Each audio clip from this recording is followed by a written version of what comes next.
Hello everyone, welcome back to my channel. কেমন আছো তোমরা সকলে? আশা করি সকলেই অনেক অনেক ভালো আছো এবং সুস্থ আছো।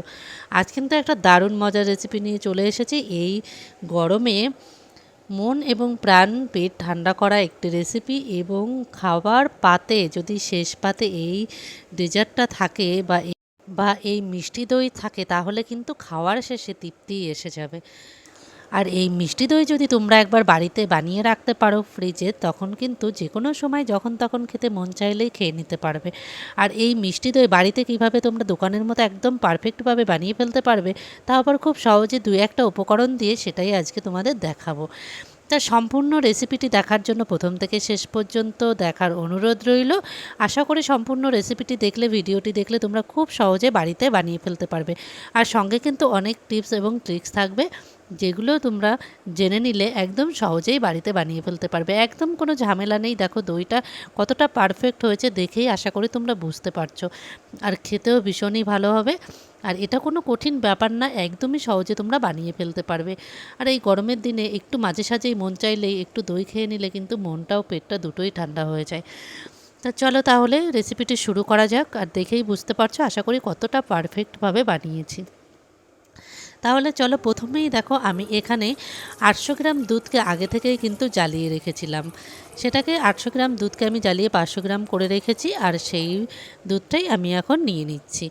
এবার দেখো দুধটা কিছুক্ষণ জাল করে নেব। একটু গরম হয়ে আসলে বা একটু ফোটার মতো অবস্থা যখন হয়ে আসবে, তখন কিন্তু দুটো বাটিতে তোমরা আলাদাভাবে দুধ তুলে নেবে। এখানে আমি দুটো বাটিতে দুধটা তুলছি, কী কারণে সেটা তোমাদের অবশ্যই দেখাচ্ছি, কিন্তু তোমরা চাইলে একটা বাটিতেও তুলতে পারো। আর এখানে আমি গরুর দুধ দিয়ে, মানে এখানে লিকুইড দুধ আছে, প্যাকেটের নয়, একদমই গরুর দুধ দিয়ে আমি এখানে দইটা বানাবো। তোমরা চাইলে কিন্তু একদম পাউডার মিল্ক দিয়েই পুরোটা বানাতে পারো। তা আমি এখানে দেখো একটা বাটির দুধটা এখন ইউজ করছি, সেটার মধ্যে আমি 1 প্যাকেট গুঁড়ো দুধ দিয়ে দিচ্ছি। সেটাকে ভালোভাবে মিক্সড করে আমি আবার দুধের মধ্যে অ্যাড করব। আর একটা বাটির দুধটা আমি পরে ব্যবহার করব, সেটা তোমরা সঙ্গে থাকো, দেখতে পাবে।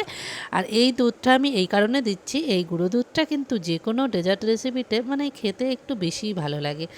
সেন্ট ফ্লেভারটা দুটোই ভীষণ ভালো লাগে। এখানে দেখো দুধটা জাল হয়েছে কিছুক্ষণ, তারপরে আমি এবার যে দুধটা গুলে রেখেছিলাম বাটিতে, সেটাই দুধের মধ্যে অ্যাড করে দেব। এটা তোমরা চাইলে স্কিপ করতে পারো, কোনো সমস্যা নেই। শুধু এই গুঁড়ো দুধ দিয়ে বানাতে পারো, আবার শুধু লিকুইড দুধ দিয়েও বানাতে পারো, যেটা খুশি সেটাই বানাতে পারো। এবার দেখো দুধটা আমি আরও কিছুক্ষণ জাল করে নিয়েছি। এইবার একটা আমি ক্যারামিল্ক তৈরি করব। এটা কিন্তু খুবই জরুরি একটা জিনিস, যেটা এই মিষ্টি দইয়ের ক্ষেত্রে খুবই জরুরি। এখানে দেখো 1 বাটি আমি দিয়েছি চিনি, আর তার মধ্যে মেপে মেপে 3 চামচ দিয়ে দিচ্ছি জল। ঠিক আছে, 3 টিস্পুন জল দিয়ে দিলাম। এখানে কিন্তু বেশি জল অ্যাড করা যাবে না। তারপর জাল করে নেব। কিছুক্ষণ জাল হয়ে যাওয়ার পরে তখন চিনিটা গলে এরকম একটা কালার চলে আসবে, তখন কিন্তু খুন্তি দিয়ে নাড়বো। তার আগে কিন্তু আমি এখানে কিছু ইউজ করিনি।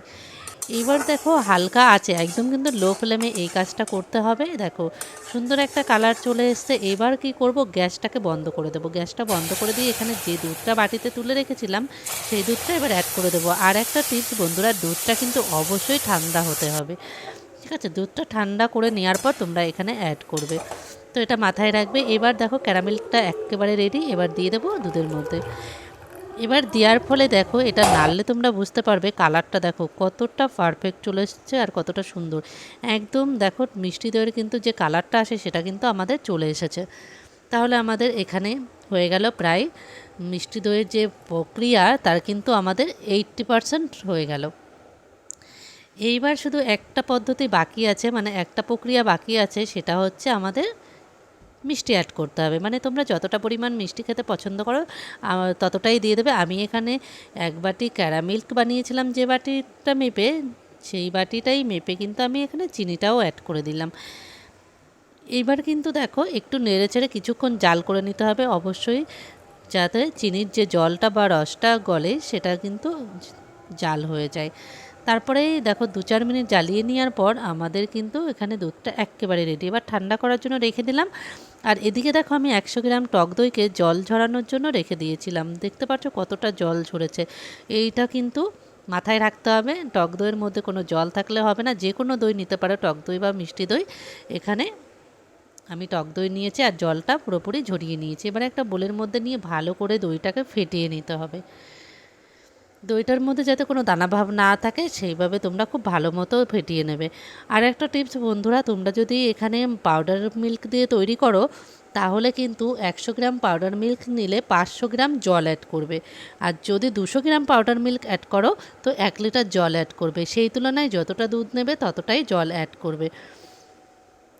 তাহলে এবার দেখো আমার এখানে দইটাও ফেটিয়ে নেওয়া হয়ে গেছে খুব ভালোভাবে। আর এখানে দেখো যে দুধটা রেডি করে রেখেছিলাম সেটা কিন্তু আমাদের একদম ঠান্ডা হয়ে গেলে চলবে না, যাতে আঙুলটা ডুবিয়ে রাখা যায় ততটা তোমরা একটু উষ্ণ গরম রাখবে। তারপর দইটার মধ্যে আমি দুধটা অ্যাড করে দিলাম। এবার আবার ফেটিয়ে নিতে হবে, খুব ভালোভাবে মিশিয়ে নিতে হবে মিশ্রণটা। খুব ভালোভাবে এখানে মিশিয়ে নেব যাতে করে কোনো দানাভাব না থেকে যায়। কতটা সহজ আশা করি তোমরা দেখেই বুঝতে পারছো। দেখো একদমই কোনো ঝঞ্ঝাট বা ঝামেলা নেই, খুব সহজেই বাড়িতে বানিয়ে ফেলতে পারবে। দেখো আমার কিন্তু একেবারে এটা রেডি হয়ে গেছে। এইবার যেটা করতে হবে, এখানে গরম কাপড় নিয়ে নিতে হবে। আমি নিয়ে নিলাম একটা গরম কাপড়। এবার দেখো আমি বসাচ্ছি মাটির ভাঁড়ে। তোমরা চাইলে কিন্তু যে কোনো প্লাস্টিক বা যে কোনো বলে বসাতে পারো, কিন্তু এখানে আমার কাছে মাটির ভাঁড় আছে হাতের কাছে, আমি সেটাই নিয়ে নিলাম। তো এখানে দেখো আমি একটা নিয়ে নিয়েছি বড় সসপ্যান বা গামলা, যেটাই বলো না কেন, এটার মধ্যে আমি বসাবো। এবার বসিয়ে দিলাম। এখানে আমি 4টে ভাঁড় নিয়েছি, যদি প্রয়োজন হয় পরে আবার নিয়ে নেব। দেখো এবার আমি এক এক করে বেশ সুন্দরভাবে কিন্তু দিয়ে দিতে হবে বেটারটা বা যেটাই বলো দুধটা। এবার দেখো একে একে আমি 4টে বাটির মধ্যে দিয়ে দেবো। আর এখানে আমার যতটা হয়েছে না, 4টে বাটিতেই আমার ঠিকঠাক হয়ে গেছে। এবার দেখো আমার কিন্তু পুরোপুরিভাবে সবগুলোকে সমান সমানভাবে দেওয়া হয়ে গেছে। দেখো এবার বন্ধুরা আর একটা টিপস, এইটা কিন্তু নড়ালে চলবে না, ঠিক আছে? তোমরা যেটার মধ্যে সেট করবে মানে দইটা বসাবে সেটা কিন্তু একদমই নড়াচড়া করবে না কোথাও। এবার দেখো ঢাকা দিয়ে দেব, এটাকে আমি ঢাকা দিয়ে দেব। এবার যে আমি গরম কাপড়টা নিয়েছি সেটা দিয়ে কিন্তু খুব ভালোভাবে চাপা দেব। আমি এটা দিয়ে চাপা দিয়ে দিয়েছি। আমি কিন্তু এখানে আরও একটা গরম কাপড় নিয়ে নেব। এবার দেখো আমি উপর থেকে আরও একটা গরম কাপড় দিয়ে আরও চাপা দিয়ে দেবো। এইভাবে চাপা দেবো। আর এরপরে আমি একটা কিছু চেপে ভাড়া দিয়ে রেখে দেবো যাতে এটা টাইট হয়ে থাকে আর বেশি মানে গরম ভাবটা একটু বেশি তৈরি হয় ভেতরটায়। এবার দেখো আমি উপরে আর একটা পাত্র দিয়ে একটু চাপা দিয়ে দিচ্ছি আর উপরে দিয়ে দেবো নোড়া। এটা তোমরা এতটা করলেও পারো, না করলেও পারো, তবে একটু তাড়াতাড়ি হয়ে যাবে। এবার দেখো এইভাবে কিন্তু আমি রেখে দেবো 10 থেকে 12 ঘন্টা। তবে আমি 10 ঘন্টাই রেখেছিলাম। 10 ঘন্টা পর তোমাদের এবার দেখাবো। দইটা যতটা ভালো হবে না ততটা তাড়াতাড়ি দই জমবে। তো তোমরা একটু ভালো কোয়ালিটির দই নেওয়ার চেষ্টা করবে। এবার দেখো আমি 10 ঘন্টা পর তোমাদের কিন্তু খুলে দেখাচ্ছি। তোমরা দেখেই বুঝতে পারবে বন্ধুরা যে কতটা পারফেক্ট হয়েছে। আশা করি তোমরা দেখেই কিন্তু বুঝতে পারবে যে কতটা পারফেক্ট হয়েছে। দেখো কালারটা দেখো জাস্ট কতটা অসাধারণ হয়েছে, মানে কতটা সুন্দর হয়েছে, পুরো দোকানের মতো হয়েছে কিনা বন্ধুরা তোমরা দেখেই বুঝতে পারছো। দেখো আর দইটা জমেছে, দেখো কতটা সুন্দরভাবে জমেছে। দেখো তোমরা উল্টে দিলেও, বাটিটা উল্টে দিচ্ছি আমি তবুও দেখো পড়বে না, এত সুন্দর সেট হয়েছে দইটা আর এত সুন্দর জমেছে।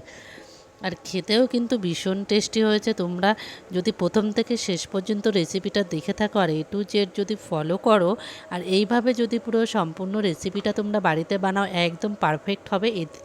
একটু এদিক ওদিক হবে না, একদম পারফেক্ট দই হবে। সকলের মনও জয় করতে পারবে আর নিজেও খেয়ে কিন্তু ভীষণ মজা পাবে।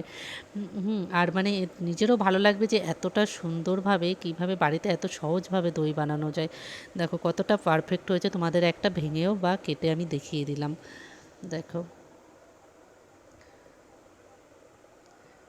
কোনো অংশে কোনো দিক থেকে কিন্তু একটুও কম হবে না, দোকানের থেকে বরঞ্চ আরও বেশি হবে, যেহেতু আমি একটু মানে লিকুইড দুধের সঙ্গে কিন্তু গুঁড়ো দুধটাও অ্যাড করেছি, তো খেতে কিন্তু আরও বেশি ভালো হয়েছে।